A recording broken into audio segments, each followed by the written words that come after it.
Imagine if your house was literally burning down and it didn't stop no matter what you did. Well, that's exactly what's happening to the town of Centralia, Pennsylvania, which has been on fire for over 60 years and shows no signs of stopping anytime soon. So how did this happen, and why hasn't anyone stopped it? Well, let me tell you about this small mining town in Pennsylvania that has been burning ever since the early 1960s. It all started with a coal mine that caught on fire sometime around May of 1962. Nobody knows exactly how or why it started, but they do know that the fire quickly spread through the underground tunnels, creating pockets of toxic gases like carbon monoxide and sulfur dioxide. All of these deadly gases have made the town of Centralia practically inhabitable.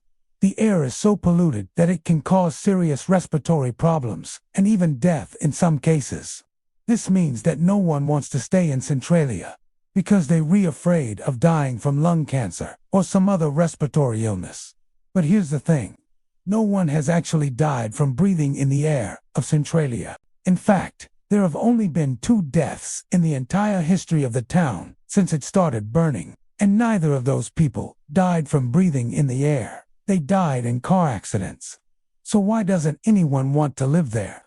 Well, it's because of all the dangerous gases that are constantly being released into the air. For example, there have been many reports of people experiencing headaches, nausea, and even nosebleeds while in Centralia. The most terrifying part about all of this is that the fire is still burning today, and it doesn't look like it's going to stop anytime soon. In fact, it is estimated that there are still over 3 million tons of coal left to burn in the mines beneath Centralia. At the rate that it's going now, it could take another 250 years before the fire burns itself out. So what exactly does this mean for the town of Centralia? Well, pretty much no one lives there anymore.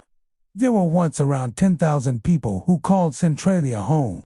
But now, there are only a handful of people who remain. Most of them are elderly people who refuse to leave their homes because they lived there for most of their lives and don't want to move anywhere else. There are also a few firefighters who stay behind to keep an eye on things and make sure the fire doesn't spread.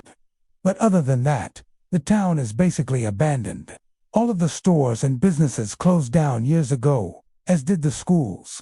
The buildings are either boarded up or completely destroyed by the fire. In fact, there have been several instances where entire buildings have collapsed without warning.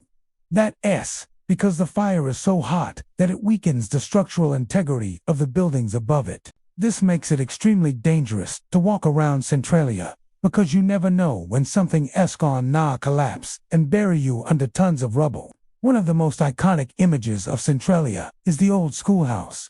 It's one of the only buildings in town that still stands, although it's not in very good shape. The roof has collapsed and the walls are covered in graffiti, but it's still standing somehow, and it's a reminder of the thousands of children who once went to school there. The town of Centralia is located in Columbia County, Pennsylvania.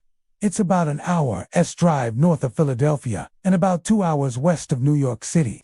Although it's not too far away from major population centers, no one wants to live there because of the fire. In fact, most people don't even want to visit. The only people who go to Centralia these days are firefighters and emergency workers, and even they try to avoid it if possible. In recent years, there have been efforts to revitalize the town of Centralia. Some people believe that it could become a tourist destination once the fire is put out. However, this is unlikely to happen anytime soon. The fire is just too dangerous to allow tourists to come in. Also, no one really wants to visit a town that's on fire. There's been a lot of talk about what caused the fire in the first place. Some people believe that it was started accidentally by miners who left a cigarette or some other source of ignition behind. Others believe that it was started intentionally by someone who wanted to destroy the town. However, the truth is that no one knows for sure what started the fire, and it may never be known. The fire has had a devastating impact on the environment around Centralia. The smoke and gases from the fire have killed many animals and plants in the area. The fire has also caused the ground to become unstable, which has led to sinkholes and other hazards. The area around Centralia is a Superfund site, which means that it's one of the most polluted places in the United States. Despite all of the damage that the fire has caused, there are still a few people who call Centralia home. These people are mostly elderly and they're not planning on moving anytime soon. They've lived in Centralia their entire lives and they're not about to let some fire drive them out. What's happening in Centralia is a reminder of the power of nature. Even after 60 years, the fire is still burning and it's not going to stop anytime soon. This is a testament to the amount of coal that is still left in the mine and the difficulty of extinguishing such a large fire. For those of you who are wondering, there have been attempts to put out the fire, but they haven't been very successful. Firefighters have tried using foam and other extinguishing agents, but the fire is just too big and it keeps spreading. Also, it's extremely dangerous for firefighters to go into the mines because of the toxic gases, so they're reluctant to do it. The situation in Centralia is dire and it doesn't look like it is gone get better anytime soon. The town's infrastructure is collapsing, the environment is being destroyed, and the residents are being forced to flee. It's a sad state of affairs, but it's a reminder of the importance of safety and the dangers of coal mining. What do you think? Is it safe to explore an abandoned town that's been burning for decades? Let me know in the comments below. Also, be sure to check out my other videos. I'm always posting new ones every week. Thanks for watching.